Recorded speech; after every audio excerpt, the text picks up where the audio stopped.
All right, this morning, so I've been working on this Jerusalem story, right? I've been to Jerusalem a few times now, and I wanted to share some of the ideas, some of the things I learned on that journey, on each of the journeys actually.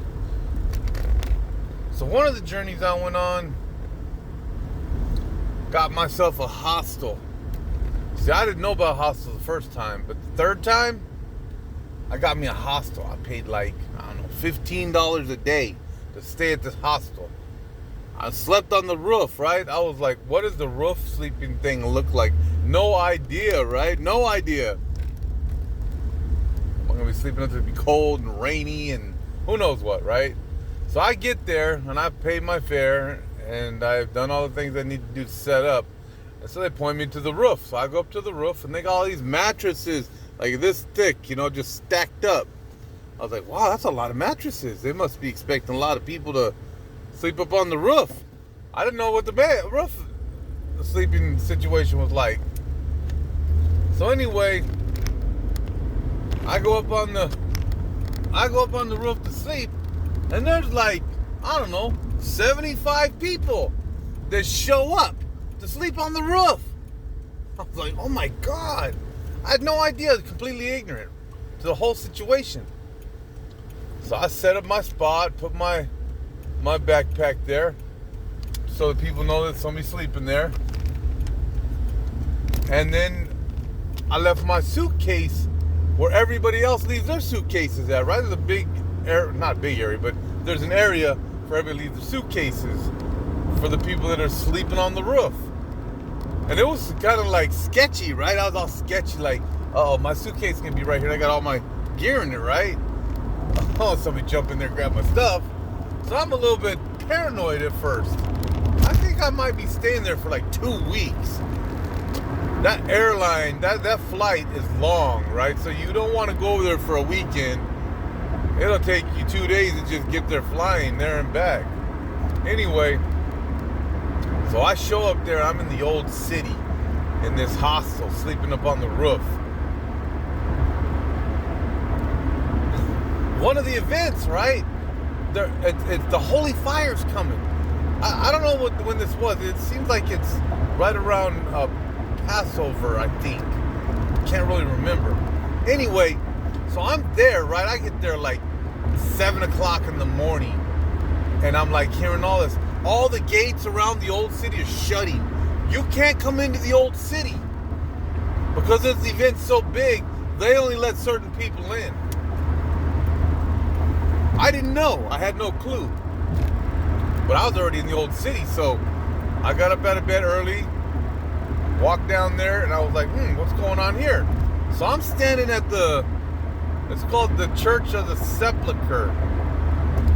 Saying either where he was buried or laid to rest or something. The body of Jesus was there in the old city, which is just not true. I don't think, right? I don't know. I wasn't there. It just doesn't make sense. That the dead body would be in the old city, which is make it unclean. Anyway, so I'm standing at the door. There's probably, 15, 20 people there waiting for it to open. So I'm like, oh, all right. So I go in, and I'm standing there, and people are talking about this holy fire, right? I don't even know what that means. The holy fire's coming. I was like, what does that even mean? I kept asking questions. Oh, you gotta see it. It's hard to explain.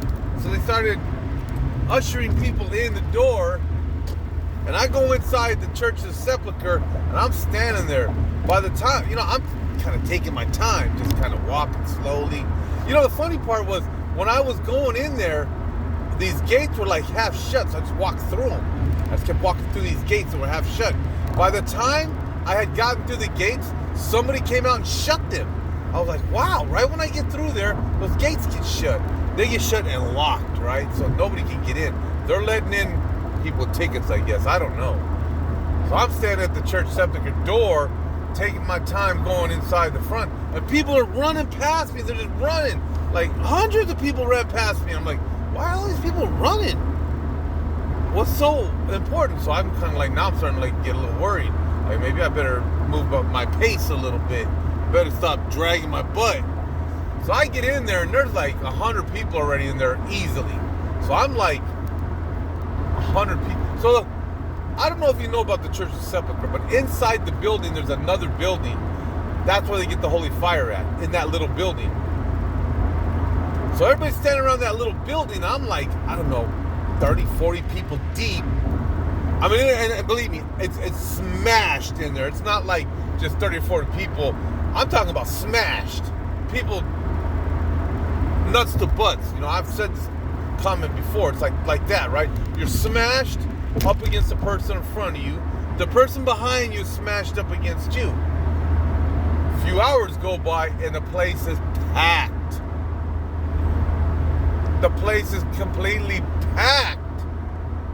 If you gotta go to the bathroom, good luck with that. And if you do that, you ain't getting back where you were. It's gonna be hard. So anyway, I'm like 8 hours into this standing nuts to butts situation, trying to figure out what does it all mean.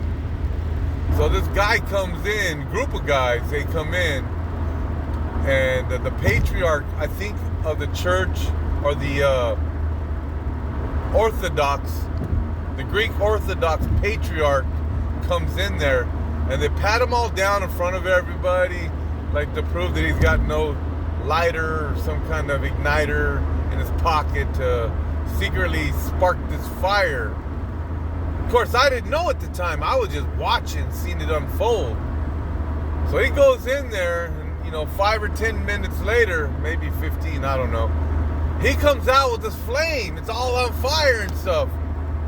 And then he gives it to the first person in line, right? Whoever that is supposed to get the flame next. They got this whole hierarchy of who gets the flame first and second, third and fourth. It's all laid out. It's funny. I was just watching it unfold. So it gets crazy. Everybody's in there. They got these candles. They're like rolled up, like 50 candles rolled up into like one candle light. So they start lighting everybody's candles. Before you know it, everybody in the place has got flames and candles, and it's just smoky and full of flames. I'm like, what is going on here? So they run out of the Church of the Sepulchre, right, with this flame, and it's very well secured, because they're going to take it off to their building, right, and light their candles at their building, so the people can come in and light their candles and take them home, and have their candles lit at home with the holy fire. This holy fire thing, I don't know a lot about it. I haven't studied out that well. Just by my experience, right? Learning from what I've learned, it's that fire is kind of important. So if you read in the book of, I don't know if it was Leviticus or Deuteronomy, the priests' sons, I believe, come into the temple with strange fire. And there's a difference. There's two types of fires. There's strange fire and there's fire from God. I didn't know this either. It took me, I don't know, 30, 40 years to even know that this even was a thing. That there was two different types of fire. I thought fire was fire. Nope. It's not just fire. There's two different fires. There's one that comes from God and one that's made of man, in essence, right? Or a worldly and a heavenly. However, so when I leave there, I'm thinking, wow, that holy fire thing, I started looking into it. Of course, my skeptic mind, I'm an American. So we think about things. We don't just, as an American, you got freedom and liberty to say, no, thank you. If something doesn't seem right, you could be like, nah, I'm good. I don't have to do that. Some of those places, it's not that case. You can't say that. You have to take. The government's ruling you, or the religion is ruling you, and you can't say no thank you. You ain't got no choice. They make you do it. I feel sorry for them people. But anyway, over here in America, we can say, nah, I'm good, bro. You keep whatever that is that you got to yourself. Don't bring it over here. And it was strange, because there was a strange fire that got lit in America. This wokeness, This strange fire of wokeness. I don't know if you know about that, but it was crazy, man. We catch this guy. He got all kinds of dirt on him. Total corruption. But they're hiding it. It's out in the wide out open, but they're hiding it. This corrupt fire. This fire that's just like not holy at all. And you try to figure out what is up with the justice system. The justice system gets weaponized. They go after this other guy, and they're like trying to take him down. It's like the political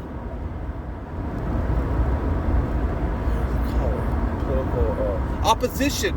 And I'm not even sure if opposition is the right word. It's just the other side, right? Or another side. Should be more than one side. But anyway, this two-party system we have in America is kind of difficult to deal with. So they weaponize the justice system. This is like a strange fire, right? This is not a holy fire. This is not justice at all. This is corruption. Corruption at the highest level. And the people don't even know it's causing suffering until they're trying to buy groceries and pay for gas. Then the suffering starts. And they still don't know it's because of the corruption at the top that they've allowed to get so bad that it's starting to affect their everyday lives. It's bad, I'm telling you. The Bible says when the righteous rule, the people celebrate. And when the wicked rule, the people suffer. Thank God we can vote them people out, because the suffering, it could get worse. What you think is bad now in America? You give these people like 50 years of tyranny, man, America will be tore up. You like them other countries, right? All this tyranny, and they just fall and collapse. Same thing with Rome. When you look at Rome and how it collapsed, it was exactly that. The corruption got so bad that you couldn't trust the money. You actually had to do a specific gravity test on the gold to make sure it had the amount of gold it's supposed to have. You couldn't just weigh the thing on a tray. You actually had to do a specific gravity test to make sure that it had the amount of gold in the coin that it needed to have. You know, it took a long time to figure this out, but they were hacking the coins. They were cutting them. You know, if you know what cutting means, it's basically you take an original substance and you take out some of it, and then you add something else into it, and then you mix it, and it looks like it's 100% of what the original form was, but it's not. And then you stamp it, right? You get your printing press, because they were doing like fraudulent money, right? They were stamping it like it was real, and it wasn't real. But nobody knew about them doing that. People are just a little naive. So if you don't know what wickedness looks like, and it comes in the form of do-gooders, you won't know. It'll look like a gold coin. But you gotta test it, man. So I've talked to a few guys. There's a few different ways to test stuff, right? There's plated gold, where people will get a piece of lead and they'll just pour a little bit of gold around and stamp it, and it'll look like a gold coin. But you cut into it and you can tell it's not a gold coin.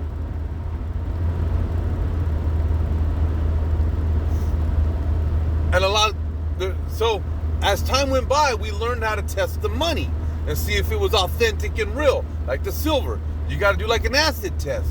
Sometimes you got to cut into it, because if you're buying like a 100-ounce bar of gold, let's say, man, you got to cut into that thing. If you're trading it on the street, you can't just trust it on the street, because people are they're fraudulent and they can't be trusted. So you have to go to a trusted source to buy your gold and silver.